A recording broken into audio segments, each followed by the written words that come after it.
It is always possible to reach, a high or full level of potential, even when you're starting after other people.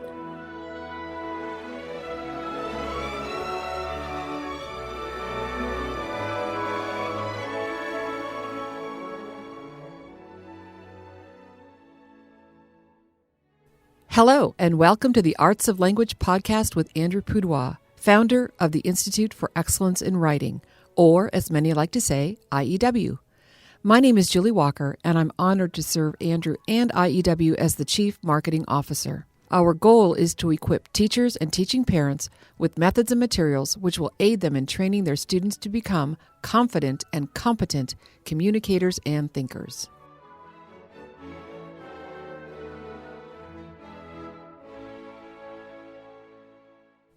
Episode 340, Andrew. What does that mean, Julie? Well, you know, but just in case our listeners don't know, I will tell you, Andrew, and they can overhear, okay?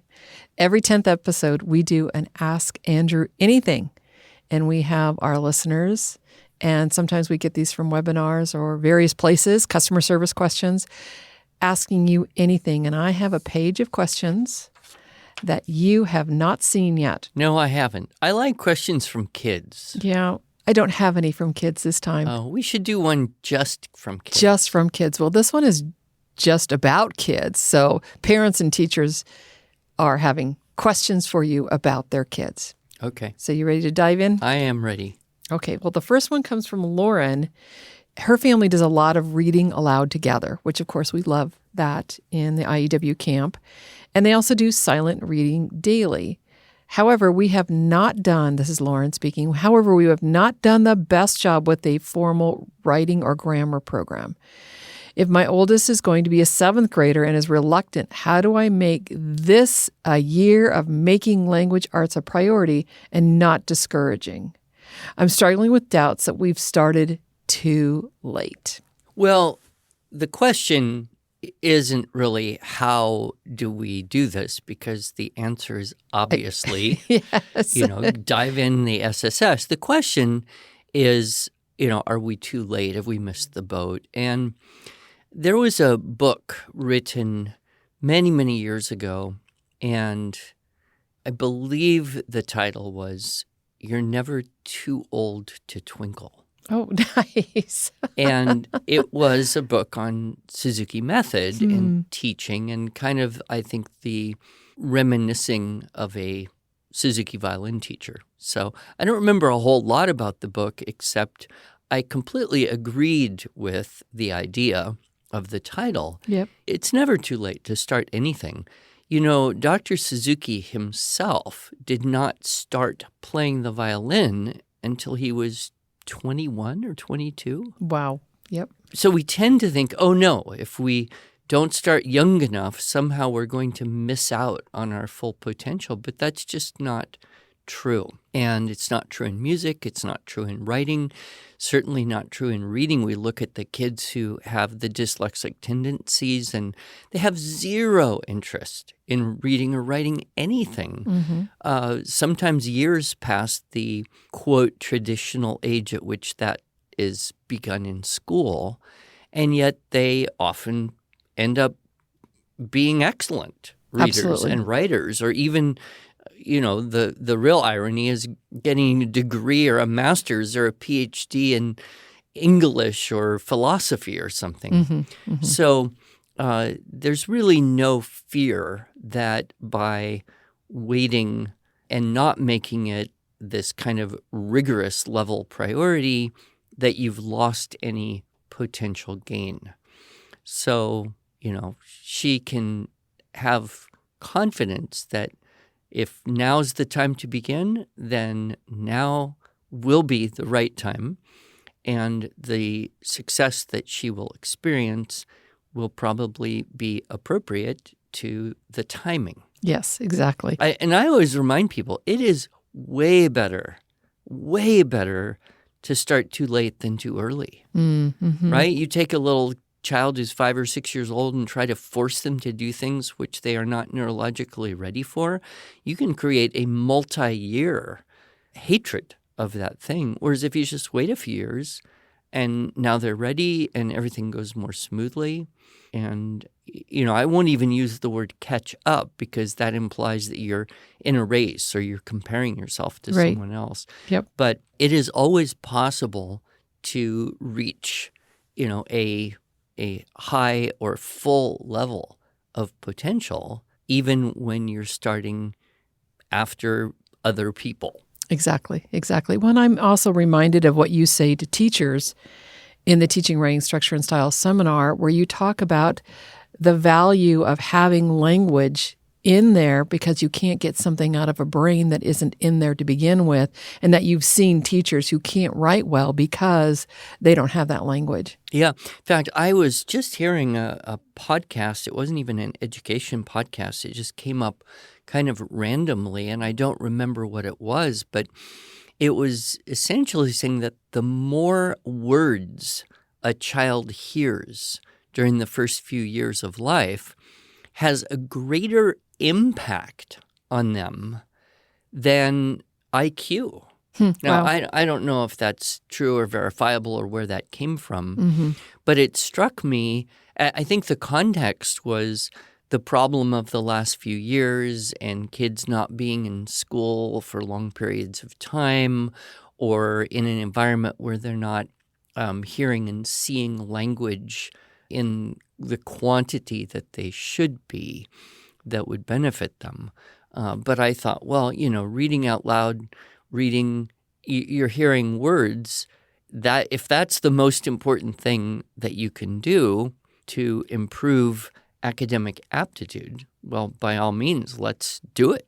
Right. And so, Lauren, Structure and Style for Students, you've got a middle schooler, so start with year 1, level B.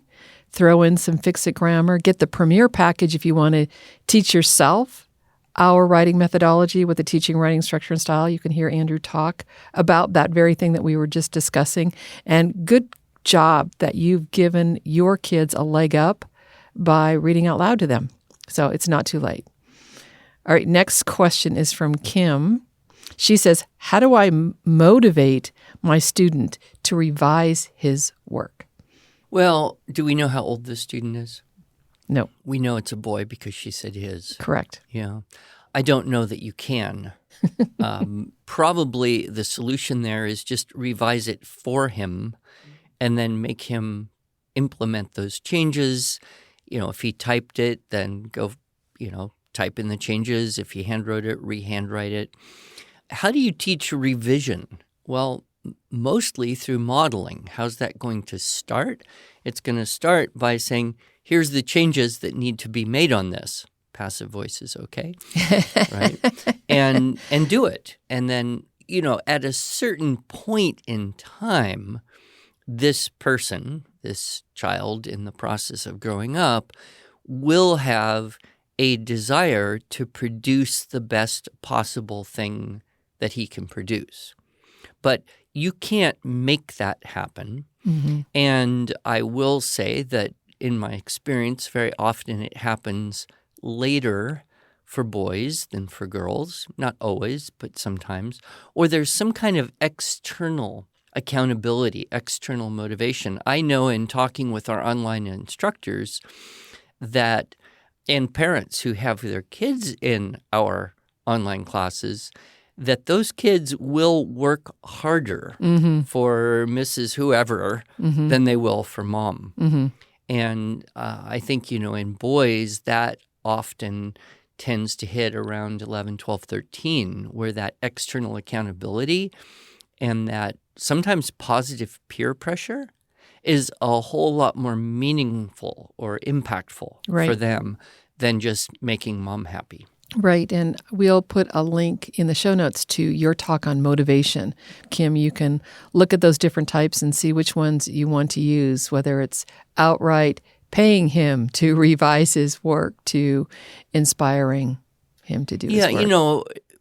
We always have to at some point address the question of audience. Yes, it's true. In writing, why do I care about anything I write? Because someone who I care about, generally a a potential person that I want to influence. And so that's why I would even proofread. That's why I would be careful. That's why I might, sit there and think for a few seconds, is there a different way to cast this sentence? Why do I even do that? Right. Because I want to impress this person or group of people, whoever that may be. Coworkers, people who maybe want to hire me to do something, possible customers, or just, out of pride. But kids don't necessarily have anyone that they really care to impress. They just want to often do what they have to and be done with it. So you can't really force that level of caring into the world of a child who doesn't have an audience that matters to them. So, at some point that external accountability can really tip the scale in that way. Well, and always plugging, that's what I do, right? Kim, I have a suggestion for you, and that would be encourage your student to submit his essay into our Magnum Opus magazine. And actually this year we are doing a print edition. So if it's really good, it might be good enough to be essay or report or story or writing from pictures, any of the composition models from our 9 units. Yep. So we've got that coming out in January or February. Look for it on our website where you can order a print copy of a magazine, and you'll want to order a dozen or two if your kids' articles are in there. So that's good. All right. This is from Amy. My child has dysgraphia and dislikes writing because he is a perfectionist. And if it isn't perfect, he gets very upset. Again, it's a motivation question. I would like to find a way to help motivate him and not frustrate him. I'm assuming here that the frustration this child is experiencing is in the visual appeal of the writing, but it could extend, of course, into the problem of spelling. So I don't know where's the gap between his perfection standard and what he's able to do without overwhelming stress. Certainly, for any kids who have any challenges, really for all kids, separating complexity is very, very important. So when you're looking at handwriting, then strengthening that through just straight copying, right? Just, a paragraph a day or a Bible verse or a stanza of poetry or whatever you like, so that there is no demand for him to be putting words into sentences and checking that it makes sense and worrying about how to spell and all that. So building stamina through copy work, even at an older age for a dysgraphic child. My son did copy work all up until about 12 years old. Right. In fact, when he was 11, he pretty much couldn't read what he was copying because he was so dyslexic he couldn't read anything. But he was learning how to, make letters and spell words and punctuate, an attention to detail, capital versus lowercase, some of that just super basic stuff. So if the problem is in handwriting, then I would encourage a little bit of daily copying. If the problem is in spelling, then I would try to isolate that and say, okay, let's look at the words that are most likely needed to be spelled and do a lot of verbal practice. A lot of parents, for some reason, think that in order to learn to spell, you have to do it all on paper. And that's just not true at all. In fact, in my talk, Spelling in the Brain, I point out that for a very long time, most kids learned spelling through a verbal auditory practice loop, the artifact of which is the spelling bee, right? And so you can help children who are visually challenged gain confidence in spelling by just removing the paper. And you probably want to work in categories so that there are groups of words that have similar tool sounds and group those together and kind of build into the database of spelling in the brain those groups. But there's also benefit in saying, okay, what are the words that are most likely to be needed by this student? And then try to work some of those words in. And of course, there's words in English that really defy a phonics figure-it-out approach, and you just have to memorize them. And so that's repetition.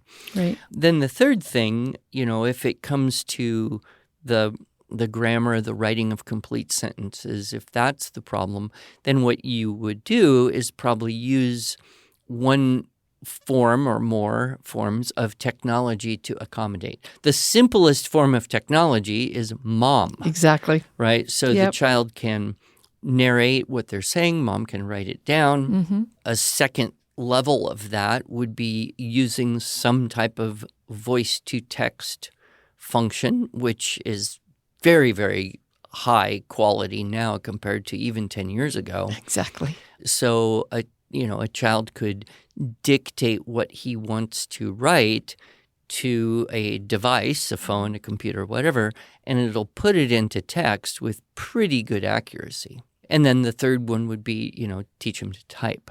So separate the complexity, work on handwriting as handwriting only, spelling as spelling only, preferably minimal in terms of the visual requirement there. And then the composition part, work with the vocal input, and then moving toward the integration of those things through typing, but over a longer period of time. Good. Very good. All right. I have another one. This is both Pat and Olga ask a similar question. Their English is not their first language, so I'll read the questions. How do I teach IEW if English is my second language and I lack strong writing skills? Another variation on that, I'm a bilingual mother. My first language is Spanish. This makes it difficult when it comes to correcting my 5th and 10th grade writing papers.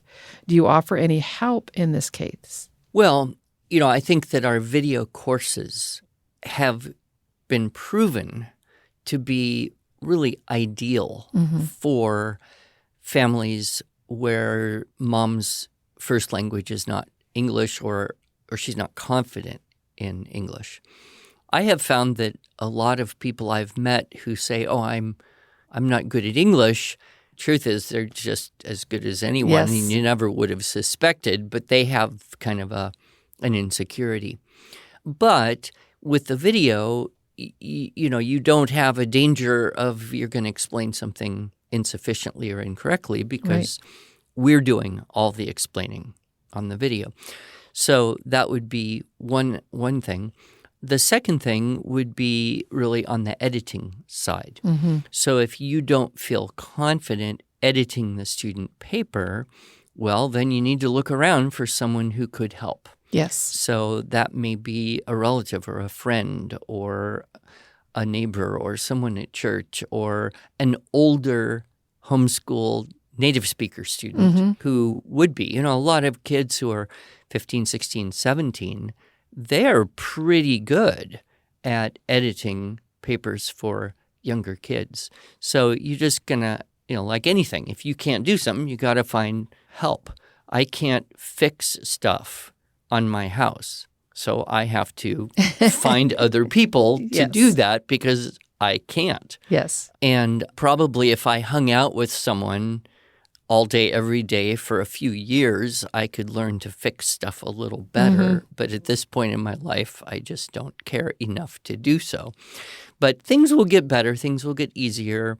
And I just wouldn't have a lot of stress or anxiety about this perceived inability to help students in this way. It'll all come out in the wash. They're growing up in this country. Yes. Their sense of language is going to be a native speaker's sense of it in most cases. And, they'll be able to probably edit their own work pretty easily when they're older. Yes. Good. All right. I have a question from Kate. She asks, when a young high schooler's handwriting is not terribly legible, how hard should one work to remediate it, and how do I do that without breaking his spirit? Well, you got to choose your battles with a child who's, I'm going to assume, 13 or 14. Yes. A lot of kids that age, and especially at this time in world history, they just simply don't believe that it's valuable or important. Nobody writes on paper. They would prefer to type everything. So why are you making me do this? Or they have a goal to grow up and be a doctor whose handwriting kills people. I don't know. I don't think that you want to go head to head and fight on this. But one trick that might help is a fountain pen or a calligraphy set. Sometimes boys are attracted to the coolness of the pen tips. And there may be an interest in just doing the calligraphy because it's cool. And that, I know for some children I've met, has kind of been a bridge into, oh, I guess I can write something nice if I just slow down and do it very, very slowly. But nobody wants to slow down and do anything very, very slowly. It's just depressing. Well, at least initially it's slowly, but if you're working on your cursive, like you and your story, because you were that guy that said, no, I don't need to learn cursive because I'm not a doctor and I just print and that way my wife can read my notes. But you turned a page, you taught yourself cursive, you went slowly at first, and now tens of thousands of students around the world, Andrew, see you every week with your fountain pen on the SSS video writing something. But I still print everything on the whiteboard. It's true. It's true. Yeah. No, I can write cursive. But, I was 50 years old before I decided that I wanted to reacquire that skill. Yeah. So, Kate, you can tell your son, Mr. Poudoua, knows how to do cursive, and he taught himself to do it. So he can too. I think her point more was along the lines of legibility. Oh, sure. And again, that almost comes back to audience. Like, is anyone else really ever going to have to read your handwriting? And the kids are probably like, why can't I just type everything? I don't know. It's a tough time to make an argument for spending a lot of energy on developing beautiful or even legible handwriting. Right, exactly. All right, I have another one. This one is from Laura.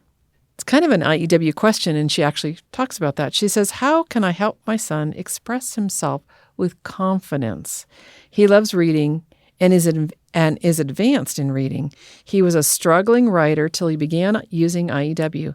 When asked to orally explain what a book he just read is about, he is at a loss for words.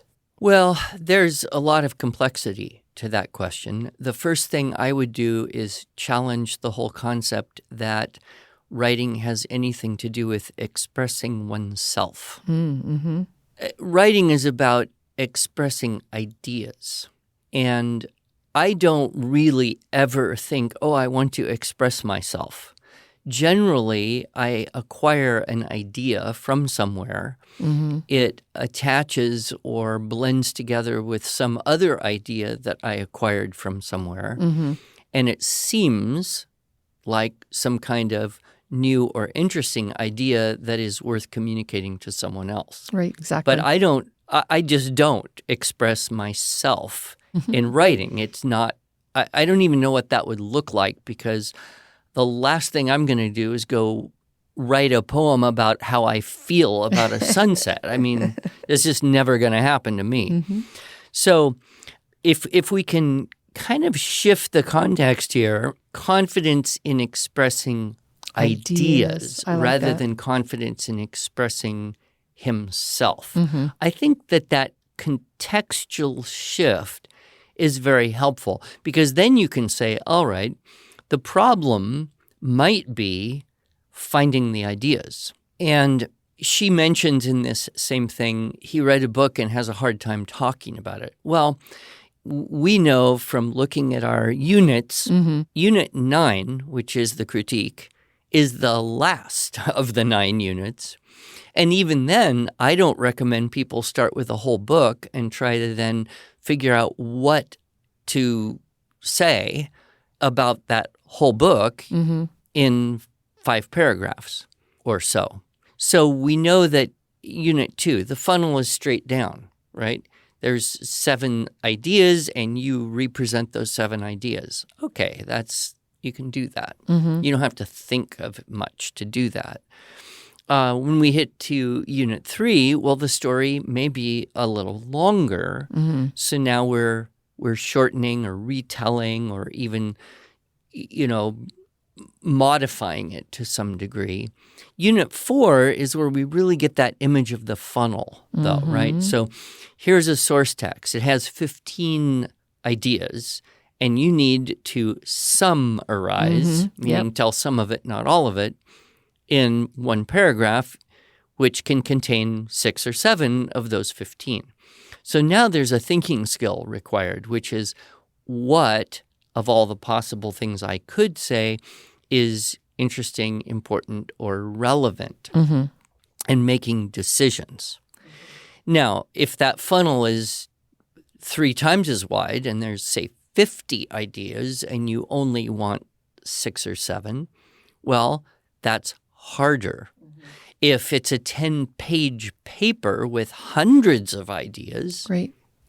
and you only want 6 or 7, well, that's really, really hard. Right. So think about the funnel.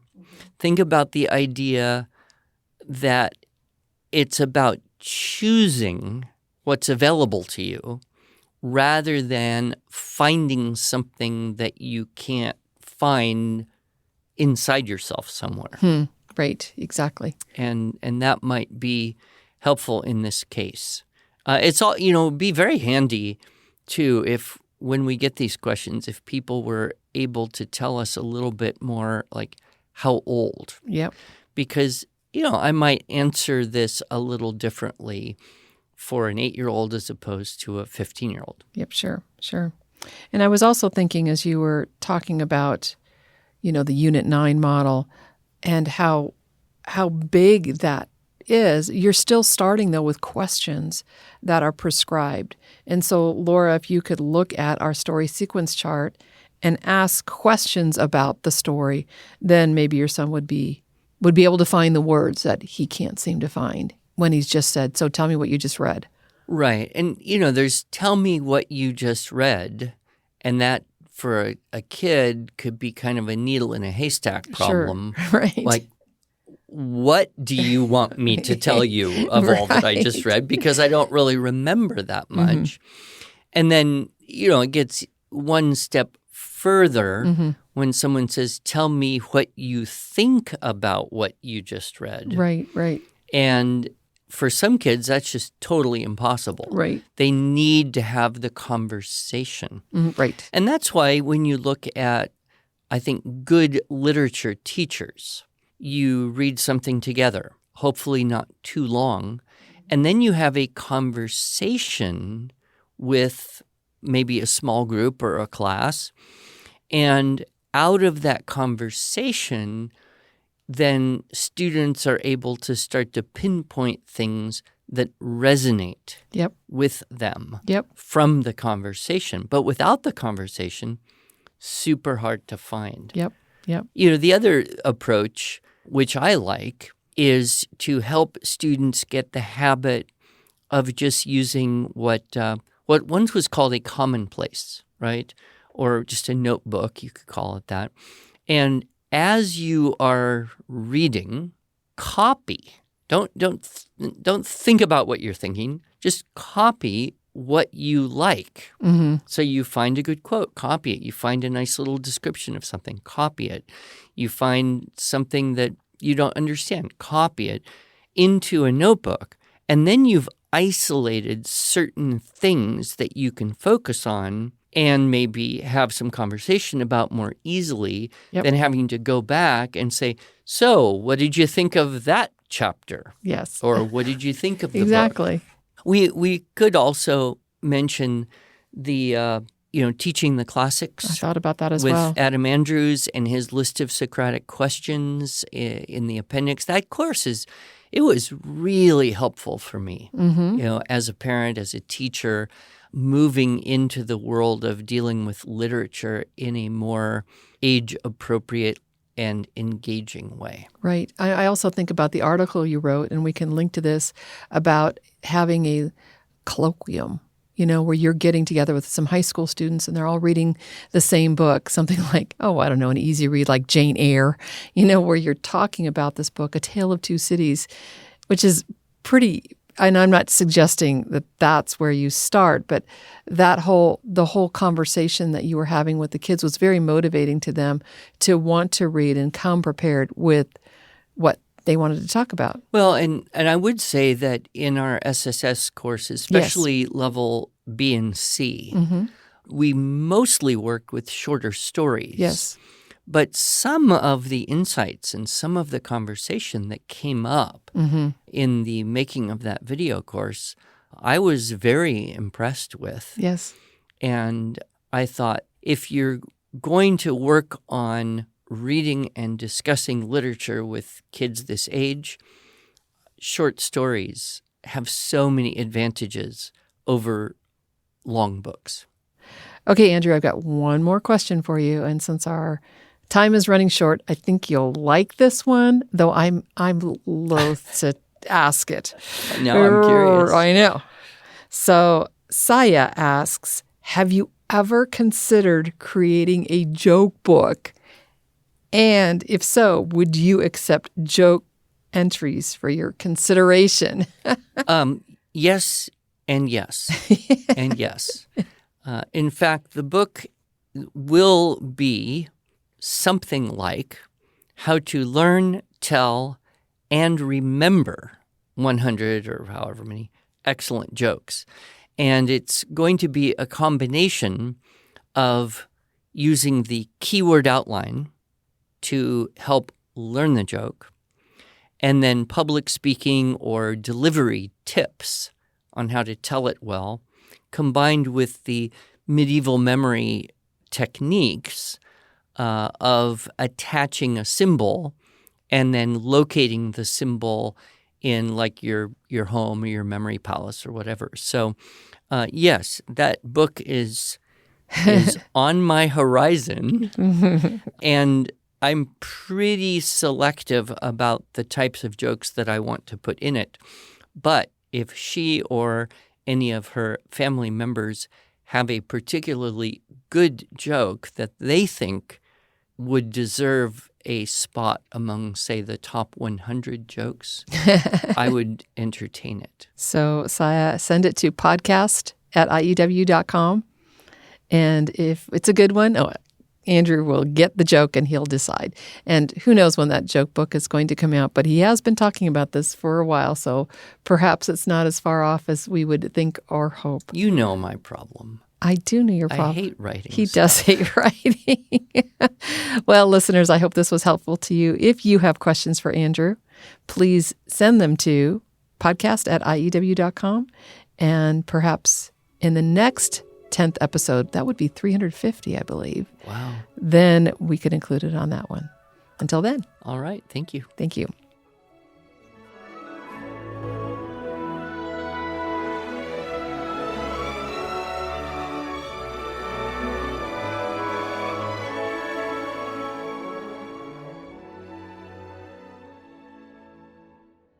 Thanks so much for joining us.